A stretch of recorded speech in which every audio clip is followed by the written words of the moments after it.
Y vamos a seguir adelante porque no puede uno entretenerse solo en futuribles, sino en buenos deseos y en vivir en la experiencia gozosa que el Señor nos regala hoy.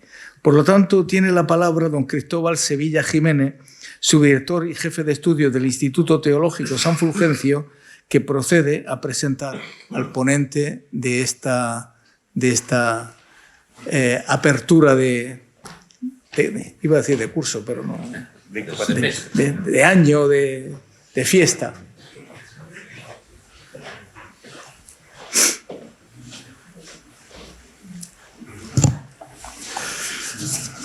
Bueno, pues Fray Sisto José Castro Rodríguez es asturiano, ingresó en la Orden de Predicadores en 1988 y el 10 de septiembre de 1989 hizo su profesión religiosa, siendo asignado al convento de San Pablo de Valladolid. Y en esta ciudad siguió todos sus estudios de filosofía, en cuya universidad es actualmente catedrático de Estética y Teoría de las Artes. Además, cursó el bachiller en Teología en la Universidad Pontificia de Salamanca, en nuestra universidad, y también en esta misma ciudad cursó hasta el grado medio de órgano en el Conservatorio Profesional. Actualmente es regente de estudios de la provincia de Hispania de la Orden de Predicadores. Es autor de 9 libros, entre ellos La trama del tiempo, Lógica de la creencia, una filosofía tomista de la religión, Filosofía del arte, el arte pensado, Teología estética. Es también editor de otros 3 libros y ha publicado unas 160 contribuciones entre artículos en revistas y en libros colectivos. Me dice el señor director de la Biblioteca de Autores Cristianos que hay un libro muy importante que están esperando para publicar, ¿no? Ha sido profesor visitante en las universidades de Bayreuth en Alemania, Temple en Filadelfia, Houston, Oxford, Lovaina y Columbia. Ha traducido diversas obras de estética y filosofía y durante el curso 2022-2023 ha sido Distinguished Professor en Christian Culture en Providence College en Estados Unidos. Esta es la segunda vez que Fray Sisto está entre nosotros. Y todavía algunos recordamos la luz que nos transmitió en aquella conferencia en la iglesia conventual de Santa Ana, que versó sobre Santo Tomás y el problema del mal. Fue un 28 de enero de 2016 y vino a través de nuestro recordado Fray Carlos Cristóbal, con motivo del jubileo por los 800 años de la Orden de Predicadores. Gracias, Fray Sisto, por aceptar de nuevo nuestra invitación. Esta vez es de nuevo Santo Tomás de Aquino quien te trae a través de Sor Isabel María, priora del monasterio de Santa Ana. Nos hablarás de los descubrimientos del autor Aquino, de comentador a comentado, las 1000 vidas del Aquinate. Que aquello que sedujo al joven Tomás de Aquino para seguir el camino de Santo Domingo, nos siga seduciendo también a nosotros hoy.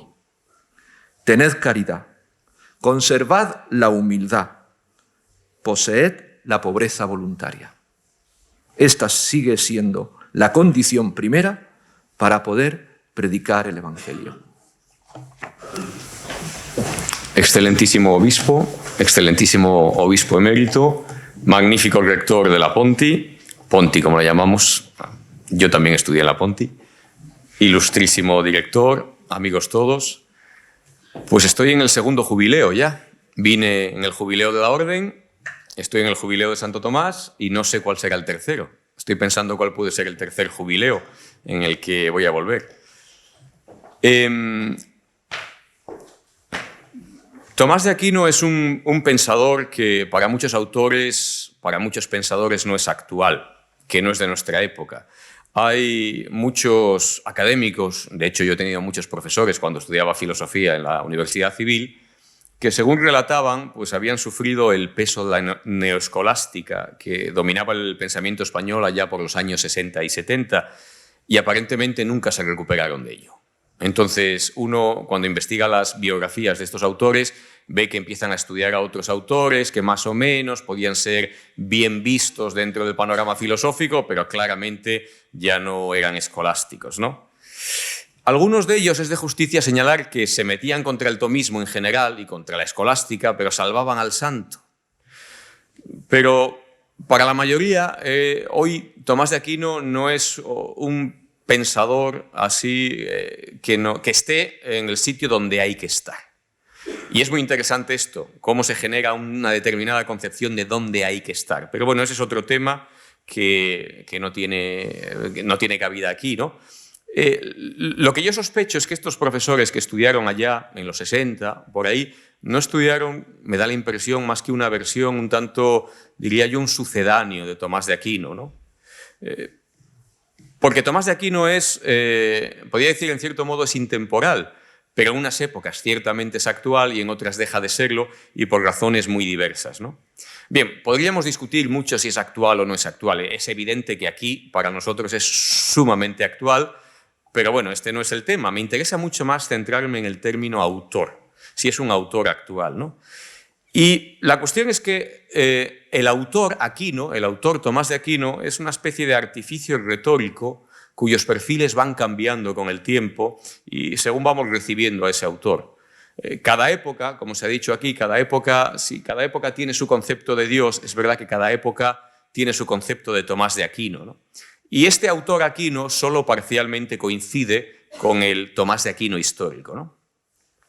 Cuando creamos un autor, esto tiene muchas consecuencias. En el pensamiento contemporáneo, digamos, eso que se ha llamado el postestructuralismo, dicen que crear la noción de autor supone neutralizar, de algún modo, la riqueza del pensamiento de un autor, controlar o impedir su diseminación. Cuando tenemos un autor, sabemos lo que puede pensar, lo que tiene que decir, cuáles son sus obras. Es decir, cada época delinea una determinada idea de autor al que le hace corresponder determinadas obras, ¿no? Siempre podemos decir que el autor surge de una interpretación. Esta es una tesis que está en un escritor contemporáneo que se llama Michel Foucault. Pero básicamente Michel Foucault dice literalmente que la toma de San Jerónimo, o sea que no es nada moderna, ¿no? De alguna manera, lo que decimos es que el autor siempre tiene un carácter postulado o interpretativo.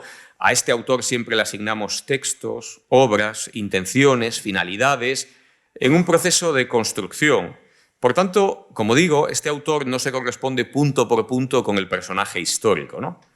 Pero en cualquier caso, el autor, y estos son los 4 elementos que Foucault toma de San Jerónimo, el autor siempre es un nivel constante de valor. Sí. Tomás de Aquino representa un valor. Si un texto es de Tomás de Aquino, consideramos que es un texto bueno. Tomás de Aquino no puede escribir bobadas, digamos así.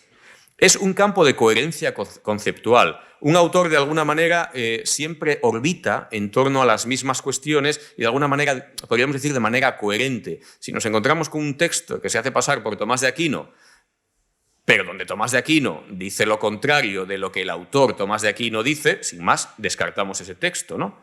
Es una unidad estilística. Un autor siempre escribe de una manera más o menos constante. Y este va a ser un problema que trataré muy brevemente hoy, porque, claro, esta mañana mismo en la Eucaristía hemos cantado el Adoro te devote, y el Adoro te, pues no parece que encaje con el estilo, podríamos decir, un poco seco, un poco duro del autor Aquino, del autor Tomás de Aquino de la Suma Teológica. Por eso mucha gente ha creído durante mucho tiempo, y sigue creyendo actualmente, yo creo que sin razón, que todos estos himnos eucarísticos, plegarias, oraciones, no son de Tomás de Aquino, ¿no? Hay un montón de historias a ese respecto, incluso gente que tiene visiones en las que el mismo Tomás de Aquino le dice que no es el autor. Bueno, hay de todo, ¿no?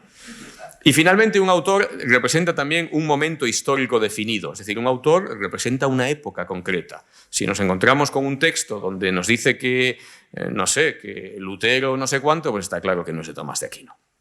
Bien, como digo, este es, normalmente cuando construimos este autor Aquino, dejamos todos estos elementos, vamos a llamarle un poco más místicos o más oracionales, incluso los comentarios bíblicos, porque no sé si esto se corresponde todavía con los hechos.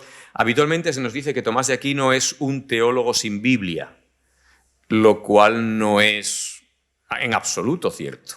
Hay mucha gente que dice, no, Tomás de Aquino es un tipo muy duro, pero la Biblia... No, Tomás de Aquino hay una cantidad enorme de citas bíblicas, y además Tomás de Aquino es magister in sacra pagina, es decir, él explicaba la Biblia, ¿no?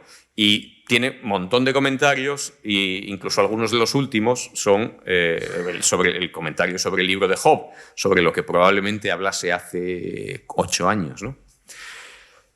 ¿Qué quiero decir con esto, con la construcción del autor? Voy a poner 2 ejemplos que son un poco tontos, un poco traídos por los pelos, pero creo que explican bien el asunto, ¿no?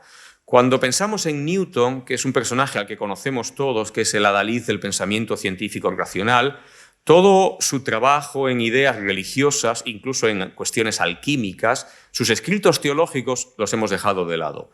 O sea, cualquier historiador de la ciencia sabe que Newton escribió más sobre teología que sobre ciencia, pero los textos de teología de Newton yacen en los anaqueles, creo que de la Universidad de Yale, esperando que alguien los estudie, porque no forman parte del autor Newton.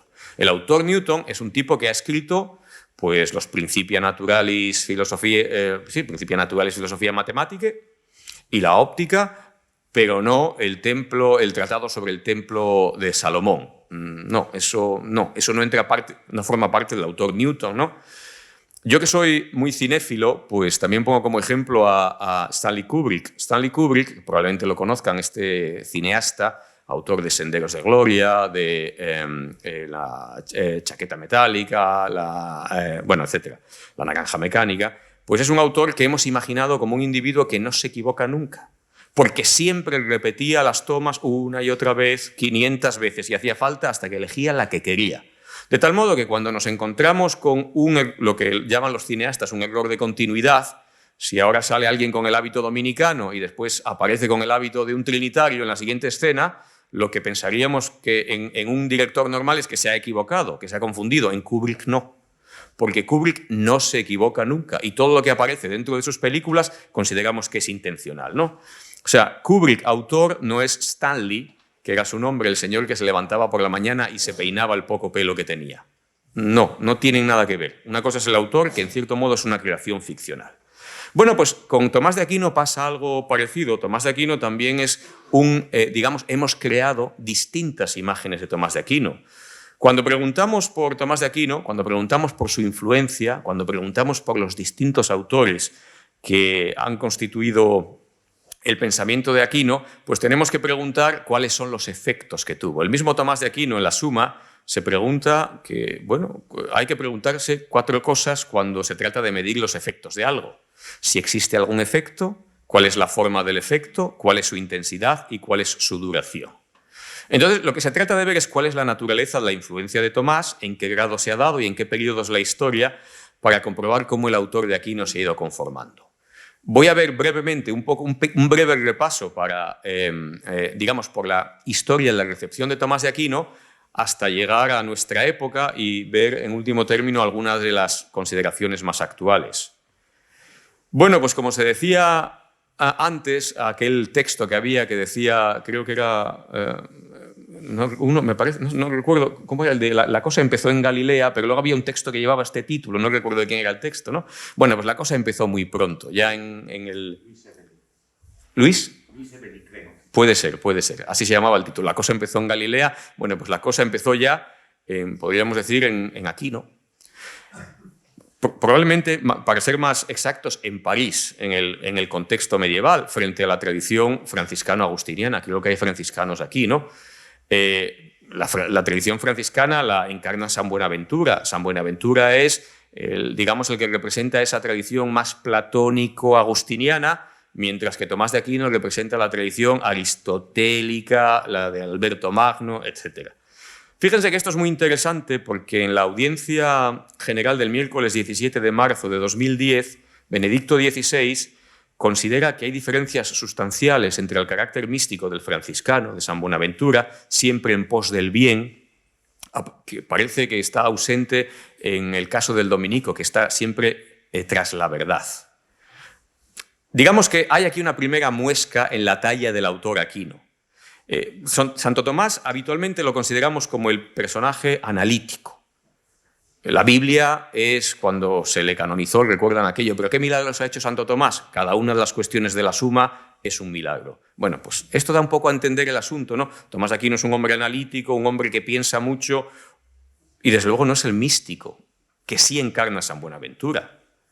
El autor Aquino, insisto, no el personaje histórico Tomás de Aquino, pues es un genio de las sumas, el individuo que es capaz de aplicar la lógica aristotélica a los datos de la revelación, algo que se podría decir, en cierto modo, también de San Buenaventura. San Buenaventura también tiene su suma, pero San Buenaventura tiene esa obra tan magnífica que es el Itinerarium Mentis in Deum, que se interpreta como una guía del ascenso del alma a Dios, y Tomás de Aquino no tiene nada como eso, ¿no? Entonces, de alguna manera, tendemos a pensar que Tomás de Aquino visibiliza este enfrentamiento entre una tradición religiosa, una tradición filosófica aristotélica que se va haciendo hueco en las universidades poco a poco y el agustinismo que dominaba la época. Ya tenemos una primera forja de este autor. Claro, la cuestión es que hoy en día se percibe, si miramos con la distancia, se percibe que para cualquier filósofo contemporáneo Tomás de Aquino y San Buenaventura se parecen mucho más de lo que se diferencian. Solo en determinados círculos que nos dedicamos a este tipo de cosas somos capaces de captar los matices. Pero para un filósofo del siglo XX que tenga una formación en filosofía medieval pobre, Tomás de Aquino y San Buenaventura hablan de lo mismo, se parece mucho lo que dicen. Siempre cito a un filósofo que dice que un cuadro de un castillo se parece más a un cuadro de un caballo que a un castillo. Todo depende de qué se quiera ver. Pequeño ejemplo, uno de los grandes filósofos de filosofía del arte, que yo he estudiado bastante, del siglo XX, un filósofo norteamericano que se llama Arthur Danto, nunca había tratado en sus cuestiones del arte sobre la cuestión de la belleza. No, el arte no tiene que ver con la belleza. Y en los últimos años de su vida se propuso escribir un libro, que escribió al final, que se llama El abuso de la belleza, y justificaba la escritura de ese libro porque decía que había descubierto que la belleza era un valor como la verdad y la bondad. Claro, yo me quedé un poco sorprendido. Digo, esto es descubrimiento, esto es novedades. Paul Lee, es una tienda de mi pueblo, ¿no? ¿Qué novedades son estas? Y le digo, pero si esto ya es Platón y si me apura los trascendentales medievales y todo esto. Y me dice, es que yo nunca he estudiado filosofía medieval. Bueno, pues esta es la cuestión, ¿no? Entonces, Tomás de Aquino es el que representa esta especie de lucha entre dos tradiciones. Y así ya vemos cómo tenemos el procedimiento típico para establecer la figura de un autor, una entidad que solo contingente y circunstancialmente depende de su operari, aquí podemos hablar en latín ya, ¿verdad?, que en este caso non sequitur esse. Es decir, partimos de una especie de esse o de ser ficcional y a partir de él determinamos qué consideramos obra de este autor. Como decía, esto no tiene tanto que ver con la realidad histórica del personaje, sino con las necesidades y los deseos de una determinada época, ¿no? Por ejemplo, otra vez vuelvo a una autobiografía de Joseph Ratzinger, que escribe, y cito, «Tuve más bien dificultades en el acceso al pensamiento de Tomás de Aquino, cuya lógica cristalina me parecía demasiado cerrada en sí misma, demasiado impersonal y preconcepcionada». Esto es cita del Papa. Claro, Tomás de Aquino, y esto es cita de Tomás de Aquino, dice, la doctrina de la Sagrada Escritura contiene no solo asuntos para la especulación, como en geometría, sino también asuntos que tiene que aprobar el corazón, o en latín aprobanda per affectum. De algún modo, esta mañana hemos cantado, insisto, de nuevo el Adoro te devote. O sea, no estamos en el ámbito de una lógica estricta, sino que de algún modo surge aquí el personaje histórico Tomás de Aquino, que de alguna manera entra en esta construcción autorial que hemos hecho. En las primeras biografías de Tomás de Aquino, que se escribieron muy pronto, Tomás de Aquino fue muy popular en su época, fue muy conocido, no es un personaje cuya vida conozcamos por escritos de 200 años después, ¿no? Ya se estaban escribiendo casi sus hagiografías en vida de Tomás de Aquino. Pues las primeras biografías ya, que son base de su proceso de canonización, la de Guillermo de Tocco y la de Bernardo Gui, nos relatan constantemente sus raptos místicos, el don de lágrimas, la profecía, visiones y locuciones místicas, apariciones de santos, diálogos con Dios mismo, etc.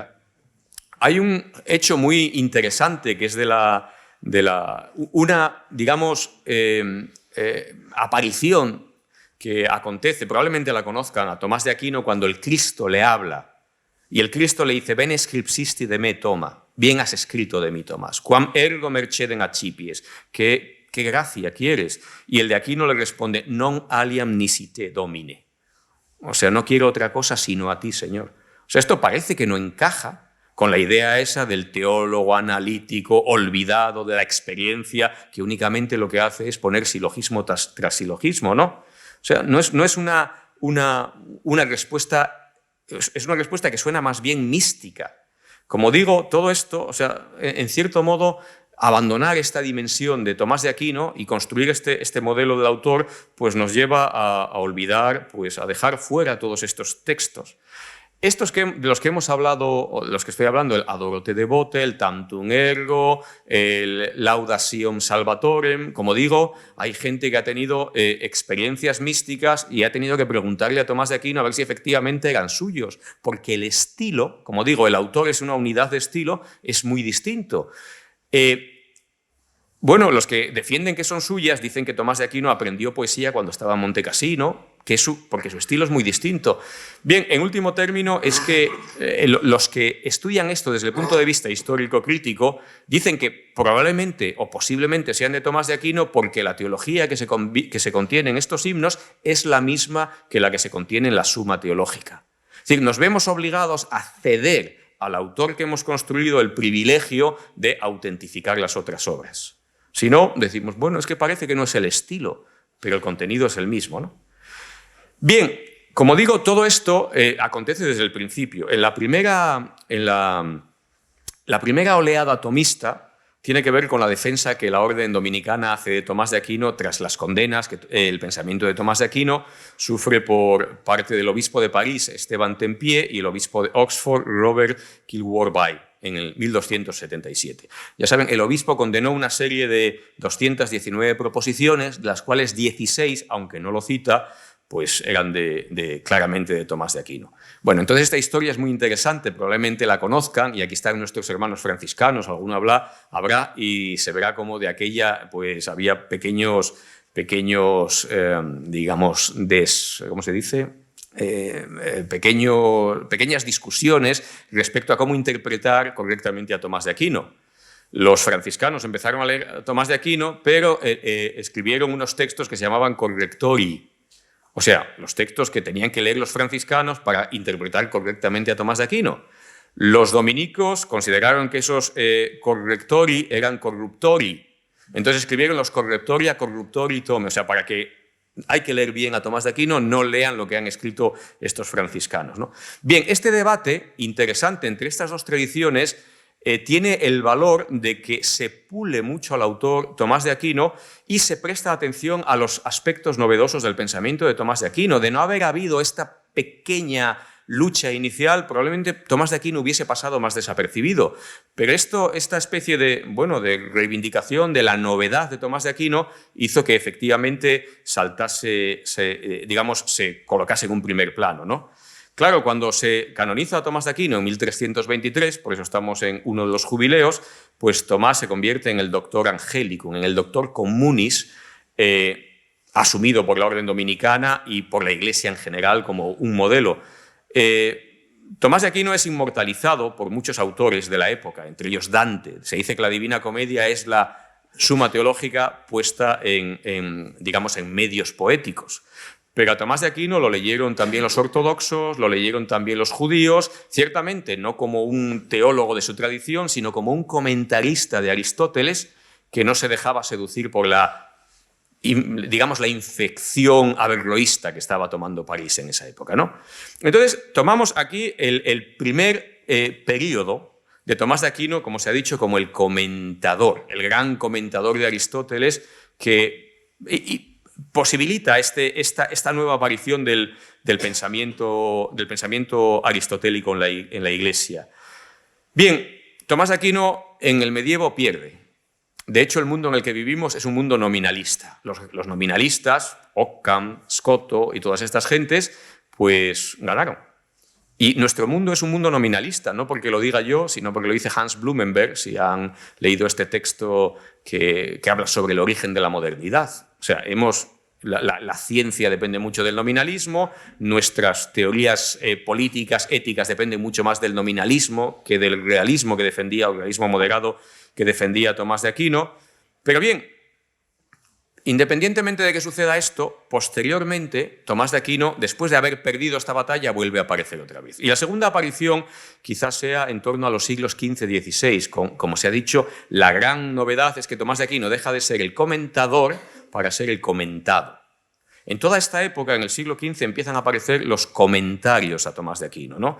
Desde el de Capriolo, el que compone las Defensiones Theologiae Divi Tome Aquinatis, el texto primero, que de alguna manera abre toda esta senda. Tenemos el de Enrique de Gorkum, un teólogo holandés, que es el primero que cambia las sentencias de Pedro Lombardo por la Suma Teológica como texto universitario, nada más y nada menos que en la Universidad de Colonia, donde el príncipe era Alberto Magno y lo sigue siendo. Los de Colonia consideran que es mucho mejor teólogo Alberto Magno que Tomás de Aquino. De hecho, bueno, no se puede discutir con ellos, ¿no? Entonces, hacer este cambio en Colonia nada más y nada menos tiene su mérito, ¿no? Tenemos el gran comentario de Tomás de Bio Cayetano, que es el comentario que en la edición leonina pues, acompaña al texto de Santo Tomás. Siempre cuento esto, es un chiste que probablemente el rector magnífico haya escuchado ya. No es un chiste, es una anécdota verídica. Es que el otro día hablé de esto, algo parecido en Salamanca, en San Esteban, y siempre que hablo de la edición leonina no lo puedo evitar. Como saben, luego lo comentaré de nuevo, pero la edición leonina es la que digamos, posibilita a León XIII y es la edición crítica y la edición definitiva, digamos, de las obras de Santo Tomás. Entonces, a un fraile le preguntaron cómo se llamaba la edición crítica de las obras de Santo Tomás, y él no recordaba exactamente de qué animal se trataba. Y entonces en el examen respondió la edición leoparda. Bueno, pues queda la edición leoparda, también podemos llamarle así, ¿no? Digamos, el texto de Bio Cayetano, pues acompaña a la edición leonina o leoparda, según este fraile, de las obras de Santo Tomás. En los siglos XVII y XVIII pues tenemos también los comentarios de los almanticenses, de los carmelitas de Salamanca. Pero en el siglo XVI acontece algo fundamental, que es el Concilio de Trento. Y el Concilio de Trento, bueno, recuerdan que a Bio Cayetano es el enviado por el Papa a entenderse, a la Dieta de Augsburgo, a intentar entenderse con Lutero, a ver qué estaba haciendo este hombre, ¿no? Y el Concilio de Trento asume buena parte de los textos de Tomás de Aquino en sus propias actas, digamos así. El decreto sobre la justificación es según dicen los expertos, más o menos una paráfrasis de lo que Tomás de Aquino dice sobre este tema en la Suma Teológica. Bien, ¿qué consecuencia tiene esto? Que el autor Aquino, este que hemos construido, ya va a ser negado por toda la tradición protestante, que lo ve como alguien que encarna la doctrina de Trento. Y a partir de ese momento la tradición protestante, así dicho en términos generales, no voy a entrar en detalles, lo desconoce. Cuando acontece el caso Darwin, que bueno, siempre se cuenta, yo creo, de una manera, o sea, evidentemente de una manera que no es, o sea, eso como si fuera un debate tremendo entre Darwin y el obispo no sé cuánto, no fue así. O sea, muchos católicos asumieron eso como una doctrina, como una teoría científica, que mira qué bien. El cardenal Newman, por ejemplo, que revelaba de algún modo la grandeza creativa de Dios, y muchos académicos rechazaron la teoría de Darwin porque no les parecía científicamente sostenible. Pero bueno, esto en nuestra época Twitter en la que vivimos ya no funciona. Hay que resumirlo todo en 140 caracteres y ya está. Dorothy Sayers, que es una novelista religiosa británica, escribió una carta al editor de la revista Nature diciendo esto. Si Galileo, por no decir Darwin, hubiesen podido hacer sus cosas en el siglo XIV, en vez de después de la Reforma y el Concilio de Trento, habrían tenido muchos menos problemas con la Iglesia. Hubieran hecho falta más que unos pocos monos para desconcertar a hombres como Alberto Magno y Tomás de Aquino. Simplemente el pensamiento, vamos a decir, el pensamiento de Tomás de Aquino era completamente desconocido. Lo que se pensaba, o la teología que dominaba en aquella época, como sabe mejor que yo, la teología natural era la de Paley. Y Paley hablaba de una creación específica, insistía en aquello, y era la que tenía Darwin en mente, pero de todo esto les era completamente desconocido. Otro caso que suelo citar a este respecto es el de Alvin Plantinga, quizá lo conozcan, este autor de teología filosófica. Él sostiene, Plantinga, es un autor que todavía vive, sostiene que la creencia en Dios está causada por lo que él llama el sensus divinitatis, una facultad formadora de creencias innata a todos, que él piensa que, bueno, es una facultad que de alguna manera habría descubierto o teorizado Calvino. Pero después Plantinga sigue leyendo y descubre que esto ya lo decía Tomás de Aquino. Tomás de Aquino en muchos sitios, pero en uno, el que cita Plantinga es el comienzo de la Suma, conocer de un modo general y no sin confusión que Dios existe está impreso en nuestra naturaleza. Con lo cual, el modelo de Plantinga, que le llamaba el modelo de Calvino, a partir de ese momento se llama el modelo de Aquino-Calvino. Quiero decir con esto que en la tradición protestante, en términos generales, insisto, no entro en detalles, o no se leía a Tomás de Aquino o se lo lee tarde, no se lo lee de entrada. Bien, si volvemos al siglo XVI, pues una vez que el Papa Pío V proclama a Tomás de Aquino doctor de la Iglesia y empieza la publicación piana de sus obras, la primera edición impresa, empezamos a tener una ópera omnia y el autor Aquino ya empieza a ser distribuido mediante la imprenta, ¿no? Claro, en esta época se fundan los jesuitas. Y Ignacio de Loyola considera que el autor de referencia para la formación de los jesuitas tiene que ser Tomás de Aquino. Y entonces ya tenemos las polémicas entre dominicos y jesuitas, todos inspirados por el espíritu de Santo Tomás. La más célebre es la polémica de Auxilis, cuya resolución sigue abierta. O sea, si alguien tiene la solución, pues que me decían que yo había resuelto la otra vez el problema del mal. No lo he resuelto. Pero la polémica de Auxilis sigue abierta y esperando resolución, en este caso resolución papal. Así que ahí queda.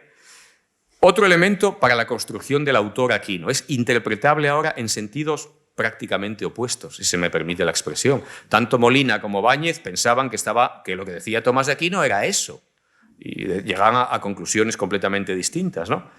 Y en el siglo XVI también se recupera a Tomás de Aquino a través de la Escuela de Salamanca, que está ahora en el 26, se rememorará los 500 años de la fundación de la Escuela de Salamanca. Espero que el magnífico rector esté ya en ello, preparando ya los fastos para entonces, ¿no? Bueno, sabemos que por obra de Francisco de Vitoria, sobre todo, que él venía de París y lo que hace es también poner la Suma Teológica como texto en Salamanca, y, exponer las teorías de la guerra justa, de la soberanía nacional, del derecho natural, del derecho internacional y de gentes, basándose en la Secunda Secunde de Tomás de Aquino. O sea, ahora de alguna manera tomamos todo este tipo de cuestiones, frente al nuevo mundo que ha nacido, el nuevo mundo que surge del descubrimiento de América, pues a partir de las obras de Tomás de Aquino. Hasta este momento, la dimensión mística o ese aspecto místico u orante de Tomás de Aquino no ha aparecido por ningún lado, ¿no? El tomismo, después de la Reforma, queda confinado al ámbito católico. Los humanistas lo desprecian, porque los humanistas desprecian toda la tradición, llamemos así, escolástica y medieval. Hay que ir a antes de este momento, ¿no? Y aparece también la ciencia nueva, con su propio método, con su, siempre cito una de las páginas de Hume, cuando Hume dice, este texto tiene cálculos, números, medidas, pesos. No, a la hoguera con él. Bueno, pues no hay ningún interés, ¿no? Entonces, el nacimiento de la, vamos a llamar, de la metafísica moderna, de Descartes, Leibniz en adelante, sigue citando constantemente a Tomás de Aquino, pero ya lo ha cambiado. O sea, digamos, la lógica moderna ha entrado, la metafísica moderna, y ha cambiado el pensamiento de Tomás de Aquino. Por poner un ejemplo, que es cuando Leibniz en su Teodicea habla de Dios como ser necesario, pues nosotros decimos, hombre, pues es la tercera vía de Tomás de Aquino. No, porque Leibniz está hablando de la necesidad lógica, que es un concepto que no maneja Tomás de Aquino, porque la lógica respecto a la existencia o a la esencia de Dios no nos puede decir nada. O sea, hay pequeños cambios que simplemente, bueno, Tomás de Aquino está presente como, digamos, de modo honorífico en algunos autores o para vituperar una tradición en manos de otros, ¿no? Entonces, como señala uno de los grandes biógrafos de Tomás de Aquino, que se llama Weishaupt, dice, a mediados del siglo XVIII la escuela tomista estaba muerta. Bueno, pues en el XIX otra vez volvemos a Tomás de Aquino. Entonces la Iglesia Católica regresa a él y se favorece el estudio de Tomás de Aquino en las universidades y facultades católicas de modo contundente en la encíclica Aeterni Patris de León XIII, ¿no? Esto también es interesante porque es verdad que hemos dejado ya este pensamiento ilustrado puro y ha entrado otra vez el pensamiento idealista que favorece la recuperación de estas tradiciones, el romanticismo también, sin ningún género de dudas. Y como digo, es el momento en que se publica la edición leonina, Leoparda para nosotros también puede valer, ¿no? Se funda el Instituto Superior de Filosofía de Lovaina y empiezan a surgir un montón de centros tomistas. El Angelicum de Roma, el Thomas Institut de Colonia, el Raman Institut de Múnich, el Thomas Institut de Utrecht, el Thomas Institut de Varsovia, el Pontifical Institute de Medieval Studies de Toronto, donde está detrás de él Gilson, ¿no? Y aparecen un montón de revistas que todavía se siguen publicando, la Revue Thomiste, de Modern Schoolman, de Thomist, Revista Italiana de Filosofía Neoscolástica, Ciencia Tomista, etcétera, ¿no? El 19 sigue el asunto. Durante el papado de Pío X, la filosofía de Tomás de Aquino fue condensada en las famosas 24 grandes tesis que fueron presentadas para ser defendidas por los católicos y redactadas no por un dominico, sino por un jesuita. El canon del derecho canónico del 17 disponía que los profesores de filosofía y teología se atuvieran al espíritu y la doctrina de Tomás de Aquino. Y Pío XI en Studiorum Ducem dice literalmente en el año 23, para evitar los errores que son la fuente y origen de todas las miserias de nuestra época, hemos de adherirnos a la enseñanza del Aquinate más religiosamente que nunca. El autor Aquino aparece ahora como propagandista de la religión católica y en cierto modo atrapado, dentro de los muros de los centros católicos y explica en parte la falta de interés de la cultura profana por este autor. Dicen, bueno, esto es no es cosa nuestra, ¿no? Bien, es el momento en el que aparece el neotomismo europeo, americano, que la intención es buena, porque parece ser que el currículum de los clérigos en aquella época era muy ecléctico y muy empobrecedor. Entonces volvamos otra vez a Tomás de Aquino. Pero los autores que vuelven a Tomás de Aquino en muchas ocasiones lo leen a la luz de otras filosofías y lo convierten en un neoalgo, un neocantiano, un neohegeliano, un neoalgo. De alguna manera intentan conciliar el pensamiento de Tomás con las corrientes de la época, ¿no? Pero, bueno, no todo el mundo está muy de acuerdo con esto. O sea, hay quienes sostienen que hay un elemento que es la doctrina tomista del ser, que es un hallazgo de Tomás de Aquino, esto lo dice Gilson, y que renunciar a eso en otros, digamos, para introducir otra serie de elementos, pues que en cierto modo es perder de vista lo esencial del pensamiento de Tomás de Aquino. Bien, en cualquier caso, la fuerza que tiene el tomismo en este siglo XIX pues se abandona en buena medida tras el Vaticano II, ¿no? Tras el Vaticano II, Tomás de Aquino y la escolástica en general prácticamente desaparece. Cuando leemos los documentos del Vaticano II vemos que las categorías escolásticas brillan por su ausencia. O sea, el lenguaje es mucho más bíblico, mucho más patrístico, mucho más pastoral, pero muchos neotomistas de algún modo se quejan de esto, entre ellos Karl Rahner, que habla del silencio siniestro en torno a Tomás de Aquino en el periodo posconciliar. Después del concilio, Tomás de Aquino prácticamente desaparece. Hay muchos episodios, no de esta época, sino de la época preparatoria, que yo he estudiado también por razones un tanto extrañas, pero que me han sido muy iluminadores, como es la polémica entre el dominico Padre Ramírez y Ortega y Gasset, Ortega no, y sus sucesores, que fue muy famosa en España en una época y que básicamente lo que revela es que hay dos modos de pensamiento que no están dispuestos a entenderse. O O sea, son como el agua y el aceite. O sea, uno habla y el otro simplemente yo no te escucho. Es muy interesante esa polémica, si tienen ocasión de echarle un vistazo, ¿no? O sea, digamos de algún modo, en esta época parece que el autor Aquino ya como criterio de valor ha desaparecido. El mundo, digamos, académico, que no sea el mundo eclesiástico, bueno, pues Tomás de Aquino ya, en fin. Como criterio interpretativo vemos que se ha ido transformando a lo largo de la historia.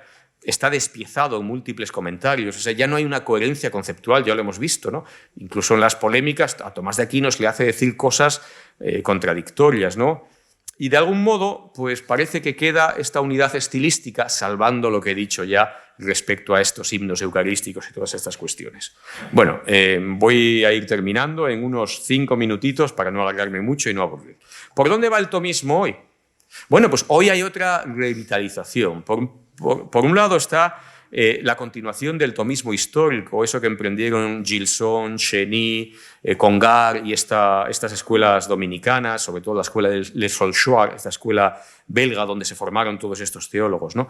La idea de estos autores era saber qué es exactamente la doctrina de Tomás de Aquino, cuáles son sus fuentes y analizando sus relaciones con sus coetáneos para saber exactamente qué era lo que pretendía decir Tomás, o sea, en qué contexto lo dice y digamos, comprender el pensamiento tomista y eliminar todas esas capas que se le han ido adhiriendo a la historia, ¿no? Bueno, hoy esto se sigue haciendo de algún modo mitigado en el Instituto Superior de Filosofía de Lovaina, que ya está a otras cosas. Lovaina ahora está ya mucho más a Husserl, con la fenomenología, es el centro de todo esto, tienen el Aristóteles Latinus, pero digamos este instinto fundacional yo creo que ha desaparecido. Quizás se mantenga todavía en la Universidad de Friburgo, en Suiza, y sin duda en la Universidad de Notre Dame, en Estados Unidos. Bien más cerca de nuestra época se desarrolla eso que se ha llamado el tomismo analítico. El tomismo analítico, que básicamente, bueno, está patrocinado por muchos autores norteamericanos y británicos, John Haldane, Eleanor Stamp, Herbert McKay, Peter Gage, o sea, autores que ven cómo algunas de las percepciones de Wittgenstein les recuerda mucho a Tomás de Aquino y lo que hacen es tirar de ese hilo, ¿no? De algún modo, fíjense, en el pensamiento anglosajón, si uno no es analítico, su pensamiento no vale nada. O sea, todo lo que nosotros llamamos así en esta división el pensamiento continental, y para ellos el pensamiento continental es el pensamiento francés, el pensamiento alemán, y si les tiramos un poco del hilo igual hasta el pensamiento italiano, y dirán, ¿y el español? No, eso no existe, ni es continental, ni es nada, ¿no? O sea, el pensamiento propiamente tal es el pensamiento analítico. Y muchos autores hacen esta recuperación porque consideran que Tomás de Aquino, y esto es una cita de un autor, había sido arrojado al cubo de la basura prefregeana. O sea, Frege, este autor alemán, en el que se inspira parte de la filosofía analítica, con todo su análisis lingüístico de conceptos, todo esto, simplemente lo que habría es dado lugar a un determinado modo de pensamiento que todo aquello que no pueda ser sometible a toda verificación lógica o empírica, etcétera, simplemente no tiene valor, ¿no? Bueno, dicho en términos muy generales. Muchos autores creen que hay muchas tesis de Tomás de Aquino que son compatibles con tesis de Russell, de Quine, de Peirce, es decir, de toda esta tradición. Entonces, de algún modo, lo que harían sería leer la historia de la filosofía utilizando a Tomás de Aquino como un analítico, porque muchos analíticos son conscientes de que muchos de los temas que están discutiendo ellos de filosofía del lenguaje, de filosofía de la mente, etcétera, etcétera, pues ya los trataron en el medievo, ya les dieron solución y ya se dieron cuenta de cuáles eran los errores. De alguna manera ya tienen el camino hecho, por eso están volviendo atrás. Este sería el tomismo analítico. Siempre pongo un pequeño ejemplo, probablemente lo pusiese el otro día también, que es, yo en una de las estancias que hice en Oxford, pues me invitaron a asistir a una sesión del Departamento de Filosofía de la Religión en el que se hablaba sobre si los ángeles tienen libre albedrío. Claro que yo decía, si yo planteo en la Universidad de Valladolid este tema, pues al día siguiente salgo en la prensa diciendo, miren en qué se gasta este dinero. En Oxford planteaban esa cuestión desde el punto de vista teológico y desde el punto de vista filosófico, es decir, en qué consiste tener libre albedrío desde una perspectiva analítica. O sea, el esquema les vale perfectamente, ¿no? Entonces releemos a Tomás de Aquino a la luz de temas que hoy caen dentro de la lógica, como digo, de filosofía de la mente, teoría del conocimiento. Entonces lo que hacemos es considerar a Tomás de Aquino como un autor analítico. Ya no es el mismo autor de Trento, ya no es el mismo autor del neotomismo, ¿no? Pero para muchos autores, como digo, esto es, vale, tomamos a Tomás de Aquino como una propuesta metodológica, pero en realidad perdemos los elementos básicos de Tomás de Aquino. Si consideramos, el resumen es básicamente esto, si consideramos que el concepto de Frege, de ser, o sea, el ser no tiene ninguna entidad, no existe, es un concepto vacío, y el concepto de Tomás de Aquino de ser son lo mismo, hemos perdido a Tomás de Aquino. O sea, hemos cedido para que Tomás de Aquino entre en la filosofía de última ola, pero hemos perdido muchos elementos de Tomás de Aquino. Bueno, sobre esto se podría discutir mucho más. Bien, hay otro movimiento de nuevo cuño que se denomina, y ellos mismos lo llaman así, Ressourcement Thomisme, o sea, el tomismo de renovación o algo así, que lo que pretende no es un grupo muy homogéneo, ¿no? Normalmente son mayormente americanos que pretenden examinar las tesis de Tomás de Aquino en conexión con estos elementos de la Nouvelle Théologie, esta que se hizo en los años previos al concilio, es decir, centrándose en los elementos históricos, los comentarios bíblicos, los padres de la Iglesia, pero poniendo sobre el tapete las carencias de estos autores. Estos autores, los de la Ressourcement Thomisme, dicen que los autores de la Nouvelle Théologie privilegian la historia frente al dogma, frente a los neoescolásticos o neotomistas del XIX que privilegian el dogma frente a la historia. De alguna manera lo que ellos quieren hacer es reconstruir el pensamiento de Tomás de Aquino y ver en qué medida es compatible para tratar o es utilizable para resolver los retos de nuestra época, ¿no? Bien, esto mayormente lo hacen el Instituto Tomista de Washington, que voy a proyectar ahora. Y termino con esto y luego pondremos un par de ejemplos, una página web y un vídeo de 1 minuto y pico. Claro, todo esto que hemos hablado, esta especie de relecturas, pues dejan un poco de lado esta dimensión más mística de Tomás de Aquino, ¿no? Tomás de Aquino como un místico discreto, como lo caracteriza un autor que se llama Paul Murray. Y cito a este autor en un texto muy interesante que se llama Tomás de Aquino orante, aunque, bueno, es un texto magnífico, pero en la editorial no revisaron las pruebas y tiene muchas erratas. Si alguno lo lee, que disculpe estos errores editoriales, ¿no? Dice este autor, casi toda la obra de Laquinate fue compuesta en un contexto académico y como resultado el elemento contemplativo de su pensamiento no es el elemento que más impresiona a primera vista. Pero si se le da al lector de Laquinate la oportunidad de estudiar la obra con mayor profundidad, pronto se vuelve claro hasta qué punto la vida de oración y contemplación es fundamental para la visión de Laquinate como teólogo. Por ello, más que un muro de separación existente entre teología y espiritualidad, lo que la obra revela, de hecho, es una conjunción inequívoca de mente y corazón, de pasión e inteligencia, de profunda reflexión y amorosa adoración. Bien, en resumen, y para concluir, la historia de la recepción de Tomás de Aquino es la historia de la construcción del autor Aquino. En ella vamos dando cierta primacía a ciertos aspectos, ignoramos otros, ocultamos algunos, resaltamos otros, en función de la época y en función de las necesidades, ¿no? Los distintos autores Aquino retornan al mundo, están retornando, porque Tomás de Aquino, como digo, en el mundo angloparlante está entrando con fuerza, pero siempre bajo esta perspectiva analítica, que no sabemos si hace perder algo de la esencia de Tomás de Aquino.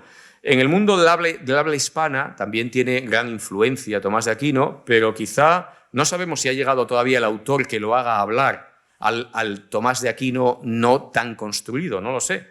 En el mundo francófono siempre ha estado presente en cuestiones de los estudios históricos, ¿no? Pero sí es cierto que, y esto creo que es un elemento importante, que muchos de los que estudian actualmente a Tomás de Aquino ya no pertenecen al mundo clerical, sino que es gente que viene de otros ámbitos, y esto yo creo que es un cambio bastante sustancial en la recepción de Tomás de Aquino y que nos permite recuperar ciertos elementos que se han ido perdiendo a lo largo de la historia cuando se le ha encasillado en un determinado ámbito. Bueno, entonces lo que quería proyectar aquí son dos cosas. En primer lugar, una página web del Thomistic Institute de los dominicos de Washington, a ver si funciona, que digamos, simplemente para que le echen un vistazo, el Thomistic Institute depende de la facultad de los dominicos de Washington Y lo que tiene es, aparte de que da muchos cursos sobre Tomás de Aquino, online y presenciales, lo que tiene es una cosa que es muy interesante, pero yo creo que es irrealizable aquí en España, ¿no? Por nuestro sistema universitario. Ellos han ido creando centros tomistas en las distintas universidades. Las universidades norteamericanas, en este sentido, son mucho más abiertas y usted quiere crear un centro tomista, créelo. Entonces, han puesto centros tomistas en Yale, en Harvard, en Columbia, en todos los sitios, donde y simplemente invitan a los alumnos y tienen muy buena respuesta. Invito a que se eche un vistazo a esta página, que es un intento de revitalizar la presencia de Tomás de Aquino en el mundo universitario. Y lo último es ellos han creado una serie de vídeos que se llaman Aquinas 101. Ya saben que 101 en el sistema norteamericano es como un curso introductorio. Y entonces uno quiere saber quién es Tomás de Aquino, pues ahí tienen unos vídeos que son habitualmente lo que hacen es plantear cuestiones de filosofía y teología tomista, un fraile que lo explica y muy bien hecho desde el punto de vista de la producción. Entonces voy a poner, si lo encuentro, que aquí tiene que estar, el curso, digamos la presentación para que quien quiera se apunte libre y iba a decir libre, no, gratis, o sea, gratismente. Free, eso. A ver, ¿dónde está? Este es. Pero no se oye.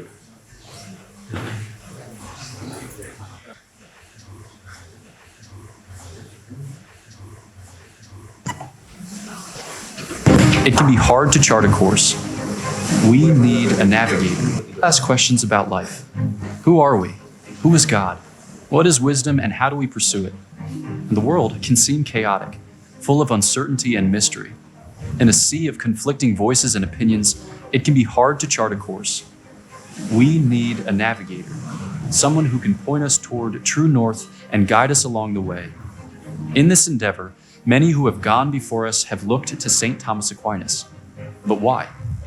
Aquinas is widely regarded as one of the world's greatest philosophers and theologians, and he has proven to be one of history's finest teachers. Perhaps better than anyone before or since, he harmonized the riches of scripture and tradition with the wisdom of antiquity. If you're just starting out at learning Aquinas, or if you're just encountering the Thomistic tradition, it can seem intimidating. But don't worry, it's not as hard as you think. In fact, once you get the hang of it, Aquinas' thought sheds light on some of the most important questions.